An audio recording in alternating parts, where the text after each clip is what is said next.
On today's show, have the computer set up, have my live reads, commercials, and whatnot over here. And the beautiful thing about being here at Municipal, this incredible floor for MIAA games, but you're right here, again, in one of the most historic buildings in all of college basketball. We've had tons of D2 games here. You're talking about NAIA championships, Final Fours at the D1 level historically.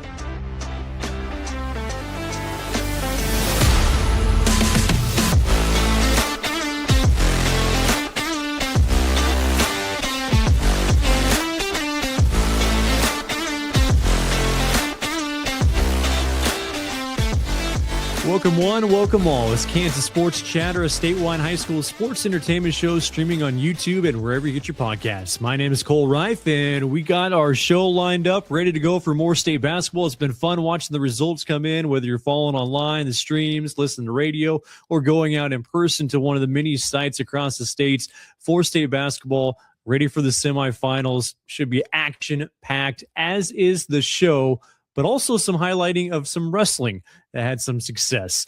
Our guest, Audrey Lennard, stud wrestler out of Olathe East. She'll be on for our leadoff question, as is Celian Van Bemten, a transfer student at Rural Vista. Huge impact for Rural Vista this year. Be with us for our leadoff question. Jason Puderbaugh, the head coach of the Basehor-Linwood wrestling programs, state title on the girls' side and the boys' side. Brendan Dzwierzynski, the radio broadcaster at Topeka, voiced the Washburn Ichabods, will give us a tour of the Municipal Auditorium in downtown Kansas City when he was calling games for both the Ichabods, winning the women's and men's MIAA title. Brett Delich, Tonganoxie wrestling coach. He won a state championship as well. And then Kyden Thompson with the Cowley College men's basketball team, and originally from McPherson High School, will be our next level talents. Kyden Thompson and the Cowley Tigers in the Region 6 semifinals. That'll be taking place this Friday night. All right, let's get rolling with our leadoff question.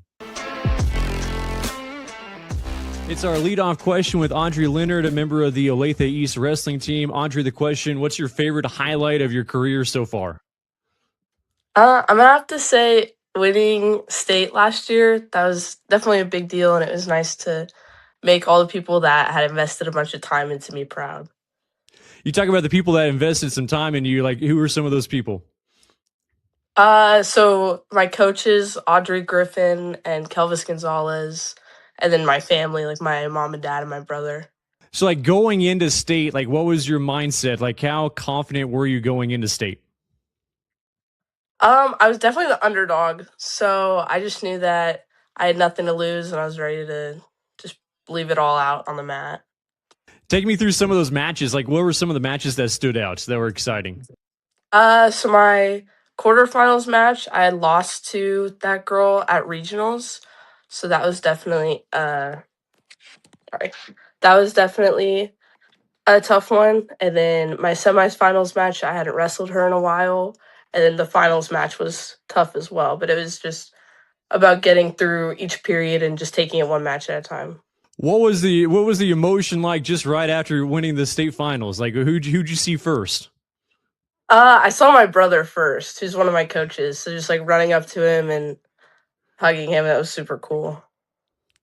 Now, after winning that, and then, you know, kind of resetting for this year, what's the focus been like this year now with the kind of the target on your back? The focus has just been keeping my head down, focusing on my stuff, and looking to dominate every match and score a lot of points. How have you improved from last year?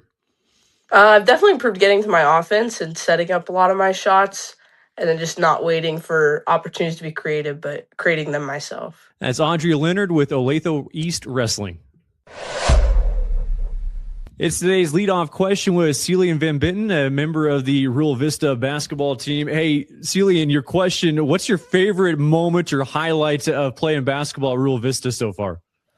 I think it was against Wakefield. I stole the ball, and I was wide open for the layup, but then I saw my teammate, Tyler Brockmore. He was behind me, and we practiced, like before that game, we practiced the alley-oop dunk off the backboard. And so I saw he was behind me, so I said, all right, I just threw the ball off the backboard and just dunked it, and that was awesome. Man, an in-game alley-oop off the backboard. Like, what was your coach's reaction after that play? He was pretty happy because he likes that. He likes like the hustle, when we can jump and Tyler can dunk, and he loves that. So he was pretty happy. How much did you practice that? Like, so how many times have you guys kind of run through that? Not a lot, actually. We just did it like 2 or 3 times before the game, and just did first try in game. How many times have you rewatched that highlight? Oh, a lot. For you, for coming over from Belgium, like what interested you in coming over to the States? I mean, I didn't really know Kansas, actually. I just knew it was like a state in America. And then when I saw where I was, like the small school, I said, like, I didn't really know what to expect. But then I'm here, and like, that's so cool. I really love it. So that's pretty cool. What's your experience been like? Like, what have you enjoyed, even outside of basketball? Just like everything. Like my hosting dad is like the best guy I've ever met. Even my host brother is pretty cool too. I really like him. And even all my friends here, we like hang out a lot, do a lot of stuff. Like before it was like the football season. That was awesome because we don't have football in Belgium. So like just everything's perfect, actually. I really love it. Could you compare, I guess, basketball, like, just the style of play, like from Belgium, and then here in the States? It is not the same thing, yeah. Like here, everybody's so tall and athletic. In Belgium, they are not like that. So I had to like get used to it. And I think now I'm pretty used to, and I'm pretty used to that. So that's pretty cool. But yeah, it's really different because like in Belgium, it's more like a team basketball. And here it's more like one-on-ones and stuff. But I really like it because I like playing one-on-ones. So I really like it. But it's really different, yeah. Now, I see that Kansas Jayhawk shirt. So when did you become a KU fan? My hosting dad is a KU fan, so I had to be a KU fan. Very good. Hey, Celian, appreciate the time. That is Celian Van Benten, a member of the Rural Vista basketball team, with our leadoff question. Audrey Lennard from Olathe East and Celian Van Benten from Rural Vista joining us for our leadoff question. Our sponsors today, a few of them, Barton Community College, always enrolling, bartoncccc.edu. Find all their flexible classes with affordable tuition. Wheatland Electric, let them help you survey, install, and finance a new backup home generator. And SPX Video Wall Solutions, any vision, any location, every pixel perfected with SPX. A break in the action. When we come back, we'll hear from a state champion coach from Basehor-Linwood wrestling program. Man, do they have a lot of success at the state meets.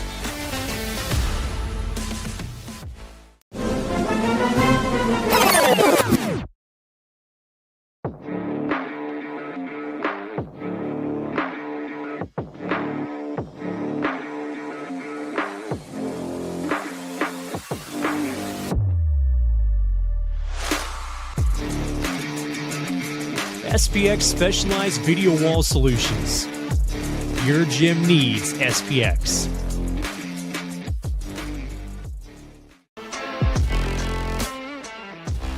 We continue our tour of state championship coaches as we bring in the next one, as it's going to be Jason Puderbaugh, the head coach of the Basehor-Linwood wrestling programs, coming off state titles on both the boys and the girls. Man, what have the last few days been like for you, Coach? Last few days, just been kind of trying to take it all in, really. Making sure to tell people thank you, responding to texts, and giving credit where credit is due to all the amazing people that have been a part of the journey and helping our program to get where it's at. Just responding to texts and emails and a couple little interviews here and there. And other than that, just back to doing what I do. We got our club obviously getting ready for postseason. Our club's getting ready for districts this weekend and then state next weekend. So really, even on Sunday, the day after we got back late, we got back and our community welcomed us home, and the police department drove us in, and the Boys and Girls program went into the gym. We had a bunch of community there and celebrated, and that was awesome and very special. And then the very next day, it was really back to work because on Sunday, the next day, got up, went to church, and then after church came back and helped run a prep camp. We do a prep camp the Sunday after state every year to help prep our club kids to get ready for districts and state. So it was really just back to work on Sunday. So what was the initial reaction? So like, when did you kind of figure out, okay, we got this one? What was that initial reaction like for you? It was an amazing day one. Day one, we we wrestled really well. I think we had like 9 in the quarters, and more than that. And then we ended up punching 9 into the semis, and then it was a great round, and we built up a big lead, and that was exciting. And it's like, man, we believe we could do this, but we really got a heck of a start, right? And so that great start really kind of pushed some excitement after day 1, and then day 2 it was a rougher go.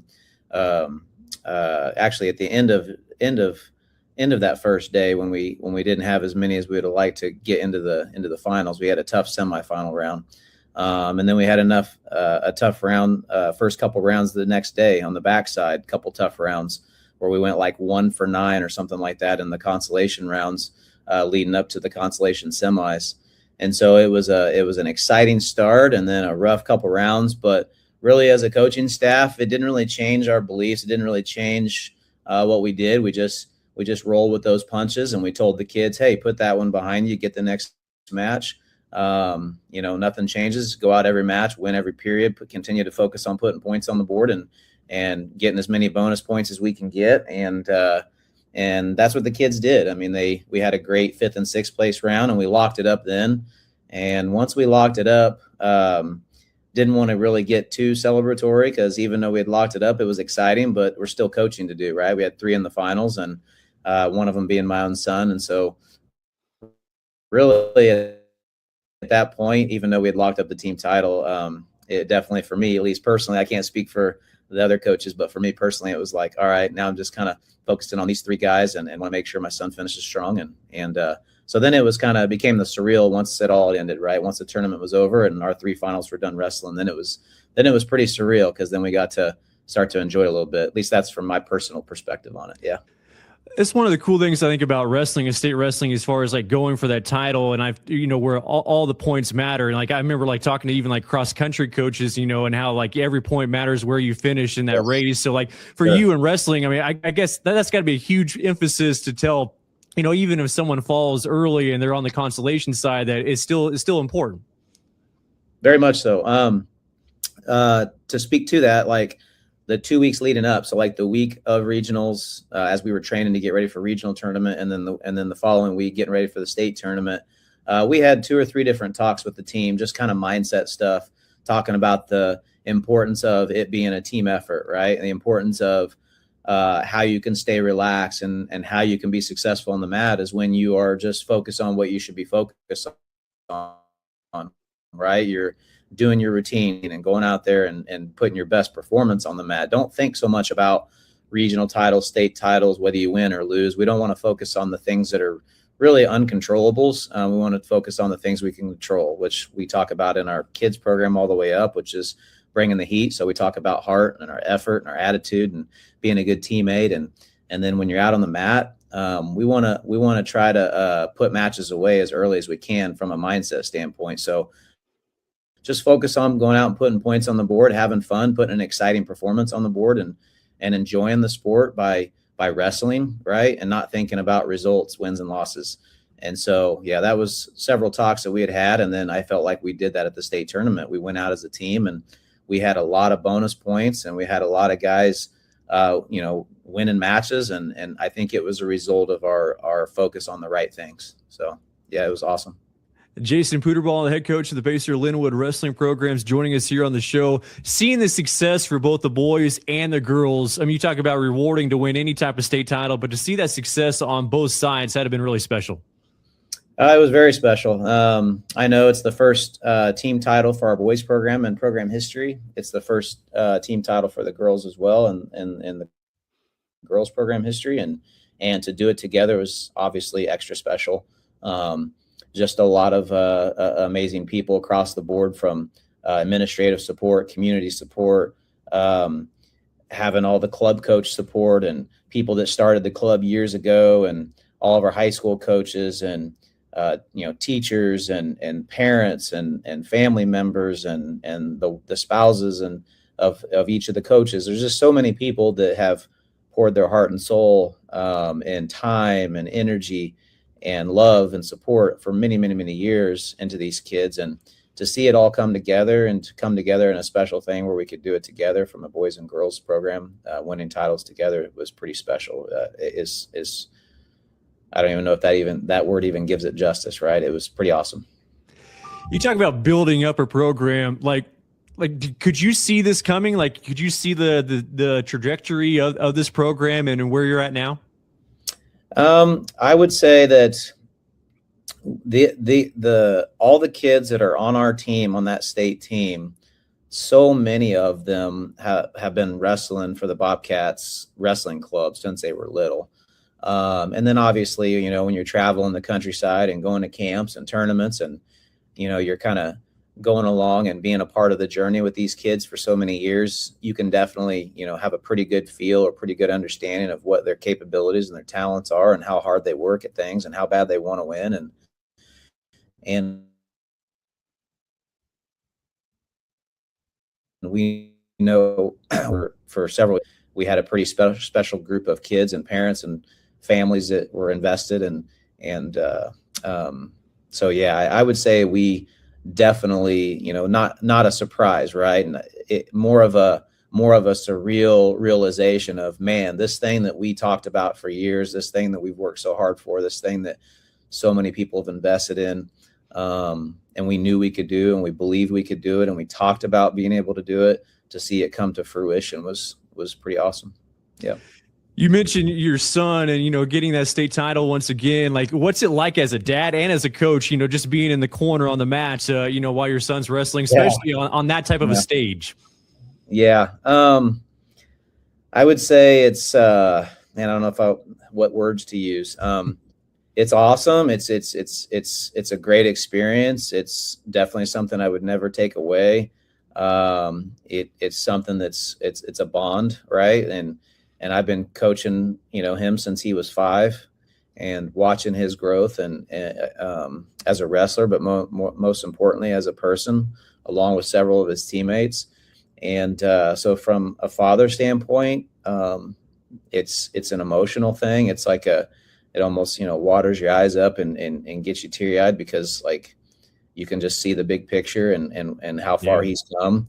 And then there's also stress behind it. There's anxiety behind it. So there's a lot of emotion, a lot of anxiety, a lot of stress. And, you know, as a coach, you just, and as a person of faith, you just sit there and you know, I guess on the mindset side of things, you know, positive self-talk, right? In my own head, as we talk about it with the wrestlers about positive self-talk and telling yourself in your own head the right things before you go compete. Well, it's the same thing as for us coaches, or at least for me anyways, when I'm getting him ready for this match or I'm in the corner, you know, I'm constantly talking to myself in my own head of like, trust God and he's put in the work and relax, stay calm and continue just to enjoy it and have fun and take it in because, you know, these moments don't last forever. So it was pretty cool.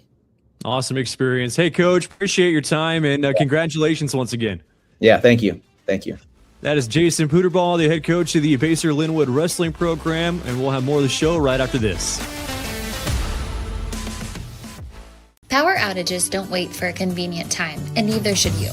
Right now is the perfect season to invest in a standby generator from Wheatland Electric Cooperative. With low monthly payments and special financing for co-op members, reliable backup power is more affordable than you think. We'll help you survey, install, and finance a Generac standby generator, all with professional installation you can trust. Protect your home, your comfort, and your peace of mind before the next storm hits. Get a free quote today and make life without power a thing of the past. Visit us online or call us to get started today. Before the big game even starts, you have to find the perfect place to compete, work as a team, find success, and have fun.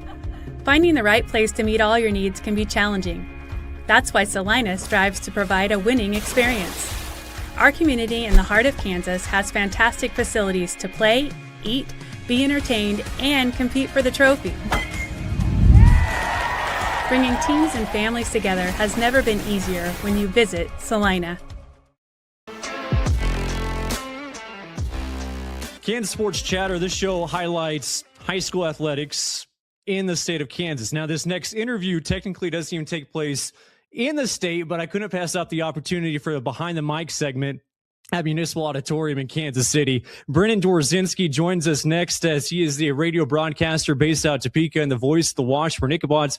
At the time of this recording, was getting ready for a quarterfinal matchup for the Ichabods at the MIAA tournament in Kansas City at Municipal. Hey, Brennan, appreciate you coming on the show. I mean, just for you, like, how much fun has it been just covering the Ichabods these last couple of years? I mean, the men, they've caught a lot of headlines over the last 2 years, but man, the women are playing really well too.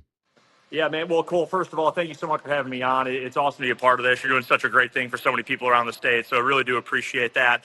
This run's been incredible, man. It has been such a blast. Really, since I took over, this is my third season. I filled in for several years for my predecessor, Jake LeBon, who a lot of people in this part of the state know. But this is my third full year covering the men's and women's programs. And, that first year for the women, it was kind of a rebuilding stretch. The first year for the men, they were good, but not quite NCAA tournament good. Last year, I think they weren't surprised, but they took a number of people by surprise with just how good they were on that run to the Elite Eight and Final Four. This year, though, it's been a little different. Some faces change over time, and you go from, preseason top 10, but you're still a hunter, to now you're the hunted every single game this entire season. And all Washburn has continued to do, both on the men's and women's side at this point, is continue to win, to show toughness, to show some grittiness. 2 first-team All-MIAA picks. You go 28-1 in the regular season, 4 ranked wins, more than almost anybody else in the country. It's been a pretty special run. You talk about Kansas high school stars that are contributing big time for Washburn. We had Jack Batchelor on the show last week. We had a couple of Washburn women's basketball players on earlier this year. There's a lot of Kansas talent for the Ichabods. No, there's no doubt about that. And perfect timing to have Jack on, by the way. He goes out on not his senior day. He was the only non-senior to start, though, this past Saturday. All he does, go for a career-high 26 points, 9 assists, no turnovers. Yeah, just a casual game. No, he's best point guard in the country as far as I'm concerned. When you consider the level of competition Washburn goes up against night in, night out, he's just an absolute treat. We're actually going to hear from him on our halftime show coming up today. And then, you mentioned it over on the women's side as well. And not to, move past some of the other guys. Malachi Wilkins is a freshman. Tyson Rude, backup 4-man, has had a great year, finally healthy. He's been awesome this season, and there's several others as well. Sam Ungashik, awesome backup point guard for this team. On the women's side, though, it was really cool for their senior day this past weekend. 2 players that have been with Coach Laura Westling her entire 4-year time as the head coach of Washburn. She, of course, won a national title back in 2005 under Ron McHenry with the Ichabod team. But her 4-player senior class, 2 of them, both Kansans, have been with her ever since she took over. Bari Widada, who was a star at Olathe North, that team that nearly went undefeated back in 2022. I actually called her semifinal game at state that year against Washburn Rural. And then Gabby Giovanetti, who was an honorable mention all-conference this season. Bari was first-team all-league. But Gabby, she passed 1,000 points on senior day. It's such a cool story for her, an up-and-down career, and she's been great as of late. So really cool for that program's ascendance back to where historically they've been since joining the MIAA and D2 back in the early 90s. To see them get back to that point with a couple of Kansan girls leading the way has been really fun to see. Exciting stuff. All right, Brendan, we'll let you flip the camera over here. Brendan Dzwierzynski joining us here on our Behind the Mic segment. This is our view of Municipal Auditorium, so we'll let you flip over. There we go. Okay, I love Municipal just because it has that historic value as soon as you enter the gym.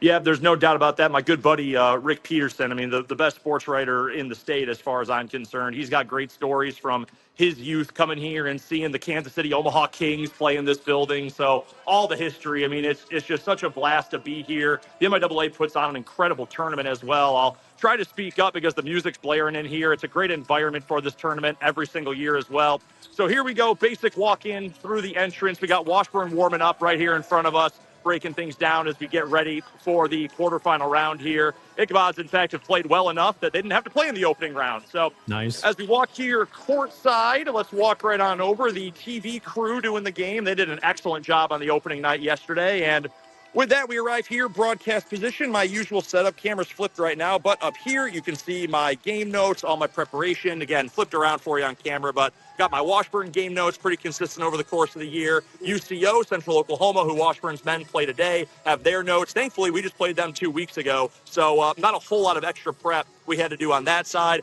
I keep score for every game, at least when it comes to scoring, runs, technical fouls, all those kind of things, because live stats you can usually count on. You can't always count on those. Have the computer set up, have my live reads, commercials, and whatnot over here. And the beautiful thing about being here at Municipal, this incredible floor for MIAA games, but you're right here again, in one of the most historic buildings in all of college basketball. We've had tons of D2 games here. You're talking about NAIA championships, Final Fours at the D1 level historically. No city outside of Kansas City has hosted as many Final Fours. So just an incredible sight to be here and to be in such a historic venue for, as far as I'm concerned, what's the best tournament in small college basketball. Well, and I just feel like the size of that gym is just right for the MIAA, Brennan. No, you're 100% right about that, Cole. And you can see folks have not quite filtered in yet. We're still a little over half an hour from tip-off, but there are plenty of folks milling around on the concourse level. And when it's rocking, when you get to the semifinals on Saturday, the championship rounds for the men and women on Sunday, this place gets loud. They get fired up. The nice thing for Washburn is, being in Topeka, it's not that far of a drive, under an hour to get here at Municipal. You park nearby. All told, it's maybe an hour once you get in. So to be able to have a real home crowd here, and there's some other schools as well, Northwest Missouri State, Mo West, Fort Hays always travels well. Central Missouri is not far away. But to have that kind of crowd here, neutral, partisan, whatever, it makes it pretty special for this level of hoops. Yeah, being so close from Topeka, do you stay put up there in Kansas City for the run of the tournament, or do you go back and forth? If I was still a single man, I think I would stay. However, I've got a 15-month-old at home, and I do like to see my wife and kid occasionally. So right. At least I'll stick around there for a little bit. The MIAA tournament, it's been there since the early 2000s. For you, what are some of the special moments, just even in your 3 years covering Washburn, that you've seen at the tournament? Well, the funny thing about that is the thing that stands out the most about this tournament is something that was extremely painful, because last year, Washburn had been number one in the country for a long time, just like this year, won their first 22 games, all that. Favorite, they win their league outright, and they lost in the first round, or the quarterfinal round, against the same Central Oklahoma team. And I hate to answer such a fun question like that, Cole, with a negative, but it's kind of true. That's the thing about this tournament, that an 8 seed, a 9 seed, a seed that plays on the first day can come out and beat absolutely anybody. It's what's special about the league and what makes this tournament such a special time as well. So you showed us your notes earlier. What goes into your preparation? What do you have to make sure you feel prepared for a broadcast? So here, and again, my apologies for my camera being flipped. I should have dug into the settings before I got the camera out. But what goes into it, generally speaking, so, you're based, you got the team, I got the overall record. I like to keep the conference records here on the side. It's easy for, MIAA competition, just copy and paste. I don't always use every single game from the schedule for each team, but I like to keep it on there just in case, when did they score this many points last? When did they score 100 before, et cetera?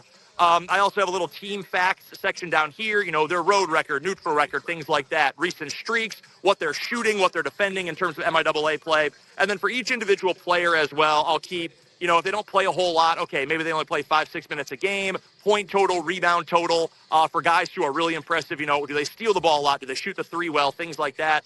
I'm a little unique in the sense, Cole, that for my notes, I like to use full sentences, or at least comprehensive sentence fragments. I know there's a lot of folks that don't like to do that. They want short, sweet, to the point. I think of Stan Weber at K-State, whose boards are unbelievable. I mean, he is the tiniest, finest writing I've ever seen, and it's all just little tiny notes. I read better when I have a full sentence in front of me. I can process it quickly enough. So it's a little unique, and it's a little messy. I mean, you can see all the text on this Washburn page. There's a lot of it, but it's one of those things where it's like a messy room, but you always keep it messy. I know where the stuff is, so as long as I have that, it's good for me. Yeah, anything under 7-point font, man, is too small for me. I'm too old now. So, for you, how much time do you think you put into those sheets? So for Washburn, it's not quite as much because, I've got the roster over the entire course of the season and all of that. But for each one, we're looking at a little over an hour probably in terms of making sure I've got all the players, heights, weights, all those natural things. I always like to, for everybody, have at least one kind of interesting off-the-court fact. Now, for some people, depending on your school, your SID, what you wrote in your own bio, you don't have a ton of that stuff. But I do like to keep it. I'll give you an example. There's a player for Central Oklahoma. I've got his note right here. He's not going to play. He's only played 7 games this year. He has a condition called a hypofibrotic ectodermal dysplasia, which I'm probably not going to use that whole title on the broadcast. It means he doesn't sweat, which is super unique. Obviously, for a basketball player, it's a super rare condition. But I love to have those things so I can say, while we've got a little time during a free throw break or whatever, since I do these alone, I don't have a partner, I always like to have something a little bit unique to throw in and spice things up as well. I'm just impressed that you pronounced that right, or at least it sounded right. As someone with the last name Dzwierzynski and lots of Z's and, Polish heritage in my name, I've gotten used to big words and complex things like that. So I think I held on to it all right. Nice job. Well, I know you got to get on the air here soon. So just last question. I always like to ask broadcasters, what they feel like is a good broadcast. Like for you as a play-by-play guy who's been doing it for a number of years, like what makes a good broadcast, whether you're listening to other people or even yourself, that you feel like, okay, yeah, that was sounded good? For me, and understanding that, I'm not Joe Buck. I'm not Kevin Harlan. Rest in peace to the great Bob Harlan today, by the way. But on a serious note, I know I'm not necessarily that guy. I've got a style. Maybe it's not for everyone, but I want you on the other side of your radio, of your speaker, your computer, whatever it is. I want you to feel like this game is the biggest thing in the world going on right now. Even if it's for just 2 hours, you can zone out and say, wow, that guy is into it. He's telling me about the players. I feel something. That's the big thing to me. I want you to hear this game, to hear about these incredible athletes, and to feel that it's a big deal, to feel excited, something like that. And as long as you're able to do that, that's a win for me. I think you do that very well. Hey, Brennan, appreciate the time and have a good call. Thank you so much, Cole. I appreciate it. That is Brennan Dzwierzynski, the voice of the Washburn Ichabods, giving us a behind-the-mic look at Municipal Auditorium in Kansas City. Here's a hard truth. If your business isn't using AI in its marketing, you've already fallen behind. But there's an advertising agency in Kansas that can get you back up to speed. That agency's name is Meyers Enterprises Media Research. The name sounds dry because the company's run by engineers, not salespeople. They use superior research and analytics that drive results with surgical precision. Marketing doesn't have to be a gritty battle in the trenches. Your business can win from the box. Visit their website, mediaresearch.agency, to learn more. Welcome back on the show. It is time to celebrate another state championship as we bring in Brett Delich, as he is the head coach of the Tonganoxie wrestling program, coming off that 4A state title. What have the last few days been like for you, Coach? First of all, congratulations, but what has the celebration been like for you the last few days? Thanks for the congratulations. Man, it's been great. Just trying to hang out with the kids. We went out and had some dinner and stuff like that and hung out. And, just designing all the state championship T-shirts and all the state championship rings. That's always a fun process. And just enjoying the moment. We knew these kids could do it, and they finally believed it. And so they achieved it. You mentioned, you knew that they could do it, but then to go out and fully, accomplish one of those goals that you set out at the beginning of the year and to reach that milestone, what's that process like? And just that jubilation once you do achieve one of those goals that you set, months ago. It's a combination of daily things, that's kind of one of the things that we talk about often at Tonganoxie Wrestling with the boys. We always want to win. We always want to win a state championship, but it's all about what you do every day. Every day, get a little bit better. Every competition that we go to, we like to put those kids in the fire and make it tough. And all of those tough matches, all those tough practices, all the details that we focus on, that's what actually makes it happen for them. And because of all the hard things they do, the boys end up believing at the end of the year that, hey, I can go win a state championship. This team can win a state championship. So it's just the day-to-day, every day, we're working on those things. You mentioned some of the hard things. What were some of the adversity that you guys did face this year and just how you overcame? The month of January for our team is a grind. We go to the Dodge City tournament, where they wrestle 10 matches. Then we're down in Sand Springs, Oklahoma, with some of the best teams in the country, literally some of the best teams in the country, a couple teams that are ranked in the top 25 in the country. And then we go up to Ida Grove, Iowa. So that adversity of wrestling the high level competition, that really helps. The kids have to get a lot tougher.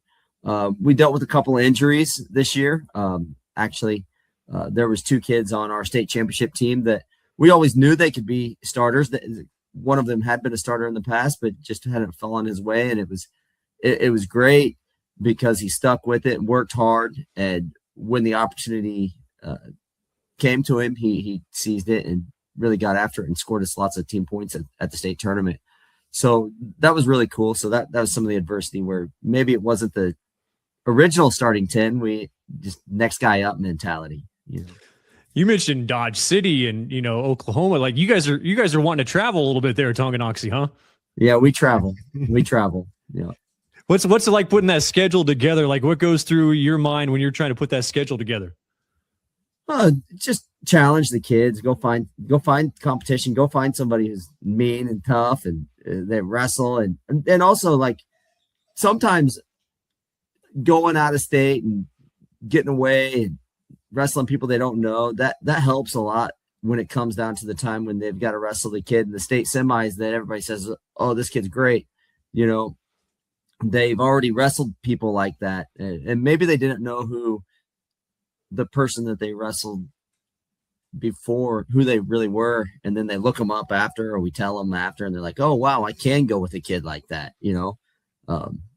That's kind of part of the reasoning why we do that. And I mean, putting the schedule together, you just make some phone calls. It's you can get into those tournaments. Brett Delich joining us here at Tonganoxie Wrestling. Coach, for you, able to win that state title back in 2022 and now here in 2026, any similarities from those two squads, separated 4 years apart? Yeah, I mean, there's a lot of similarities. They worked hard. They did what I asked. They just did. A lot of them are younger brother. A lot of this 2026 team, there's some younger brothers on this team. Nice. From 2022, some cousins. I mean, there's a lot of similarities. They were just good kids. They believed in themselves. That's the biggest thing. They believed in themselves. When you get a team that'll say, hey, we can do this, good things will happen. Building the depth of your program, you mentioned, that maybe not necessarily the first 10 guys that you had out there, at the end of the season, but like how important is just building depth and continuing in your program? Oh, that's everything. You're going to graduate seniors every year, and you need to have guys ready to go, step into the lineup right away. So, every member of the team's important, whether they're second string, first string, third string, first year wrestler. We have to, as a coaching staff, we have to really try to help to grow these wrestlers and teach them how to wrestle so that at any given moment they could be put into the starting lineup and they're ready to compete, and they believe that they're ready to compete. And that's my coaching staff. My staff is one of the best staffs in the country. They are in the state, in the country, I believe. And they work with the kids. They show them, they teach them, they wrestle with them, and they really help to get these kids to believe that they can be the best wrestler in the state. Bringing home that state title to Tonganoxie, like what's that feeling like, especially when you're bringing it back to a community and just letting the entire community able to enjoy it? It's fun. In Tonganoxie, it's kind of like a movie in a way. The police meet us outside of town. They escort us into town. There's fireworks when we get close to the school. The kids are going nuts. It's awesome. You can't even really imagine it unless you really live it. I remember that first time. It was the first in 2022. It was the first state championship since 1991, and that was the first and only state championship in Tonganoxie history. It was in 1991, and that was in boys cross country.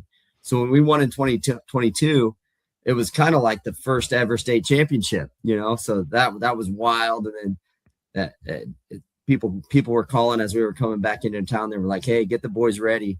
This is going to be really exciting. This is really cool up here. And then this year was more of the same. We met the police department outside of town. They escorted us downtown, down 4th Street. There were some local, just old timers and old time wrestlers down 4th Street. And then we got back to the school, and there was hundreds of people, and it was cool. The fireworks, like I said, they really make it a show, or make everybody feel welcome and happy to come back home to Tonganoxie with one of those state championships. When you win something like this, does it make it easier to kind of turn the page and like maybe even hungrier to go get another one, or just to start the process over again? I guess, yeah. It's you always have to think it's back to work. Get the next group of guys ready, keep improving daily. get them in the room as soon as we can and push them to be the next best group. And that's kind of the mindset that I take. Every year we're trying to get them ready to win the state championship. I don't know. Let's just get ready to go. Yeah, it worked out well this year. Hey, Coach, appreciate your time, and congratulations again. Thank you. Appreciate it. Appreciate you reaching out, and it's great talking to you. Yeah, it's good stuff. Brett Delich, head coach of the Tonganoxie wrestling team, coming off that state title. We'll have more of the show right after this. Are you looking for a new way to promote your business or organization? Do you want to get your message out to a statewide audience that loves high school sports in both urban and rural areas? Kansas Sports Chatter has advertising opportunities from commercials, sponsoring specific guests, product placements, and even a premier sponsorship. Let Kansas Sports Chatter promote your brand. Contact ksportschatter@gmail.com for more advertising details. That's ksportschatter@gmail.com. Come join the chatter. Is our opportunity to get into, former high school athletes from the state of Kansas that are now competing at a college or university in the state of Kansas. And joining us on the show today is going to be Kyden Thompson. He is a member of the Cowley College men's basketball team and from McPherson High School. Hey, Kyden, appreciate you coming on the show. Like, for you, your second season now at Cowley, what's that difference from like year 1 to year 2 in college? Yeah, I appreciate you having me on, but it's definitely a leadership role. Like, last year, I was kind of just a role player and doing my job to help us win. And now I'm kind of at the top, and I'm a leader for the freshmen coming in. So beyond those leadership skills, like, what else did you work on from that first to second year for your individual game? I got hurt this summer, so I was kind of out all summer, but shooting really, like, I knew I could finish, but I definitely had to get in the lab and get some shots up. So you talk about the injury. What was it like for you just trying to overcome that and recovering from that injury? It was a lot because, it took out my whole summer. I tried to come back, rolled my other ankle, and so I didn't really get too much time to work this summer. Does it feel good now? Like, do you have full confidence in the ankle?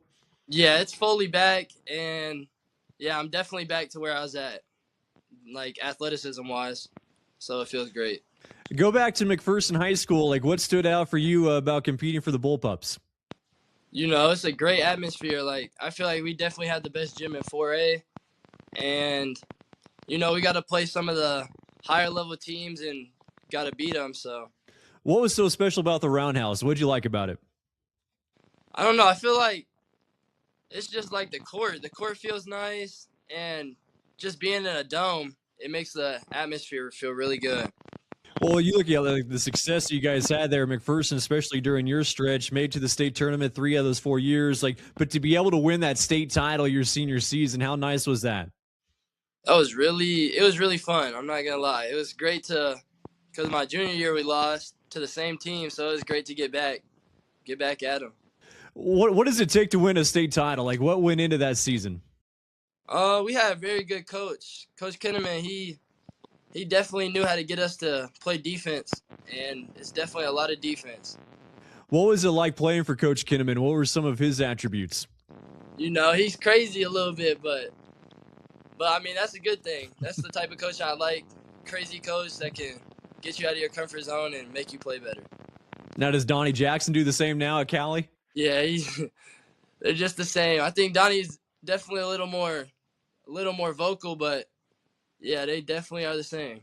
Some of obviously all the games that you played, at the state tournament for McPherson High School were huge, but any other games that stand out in your high school career? Like, what's it like playing in the rivalry against Buhler? The rivalry is very good. I didn't really see them as a rivalry once I got to, like, my junior year. It was more circle because their coach played at McPherson, so I feel like that was the game we always got hyped up to play, or Hutch. Your recruitment process, like, what went into that and eventually choosing Cowley?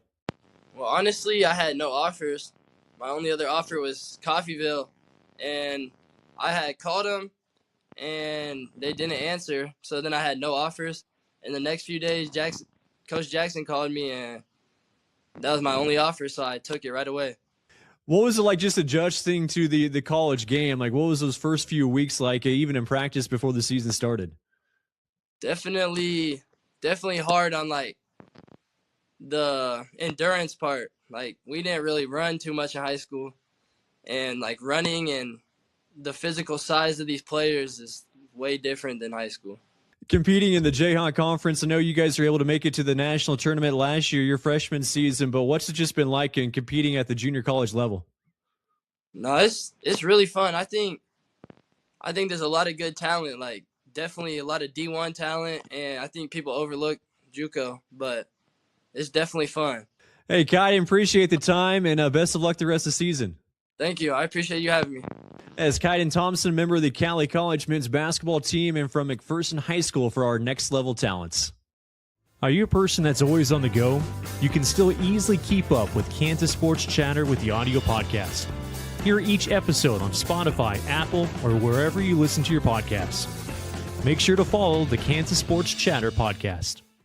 You know, there are a number of former guests from the show that are still competing at the state basketball tournament. Sometimes fun to go check out those older interviews from previous shows. You can find the full archive of shows and interviews, the full-length interviews, by going and subscribing to the YouTube channel, Kansas Sports Chatter. Our sponsors today, let's go with Eastus Media. Business and personal, Eastus Media helps businesses and individuals turn ideas into reality. Also, visit Salina, huge destination for state basketball this week, and just anytime for a sporting event, visit Salina. And Meyers Enterprises, bring your business into the 21st century with your marketing team. Get hooked up with Meyers Enterprises. That'll do it for the show. Like I said, to help us out, subscribe on YouTube. We'll be back at it with episodes on Tuesday and Thursday. Enjoy the state semifinals and championships coming up this weekend.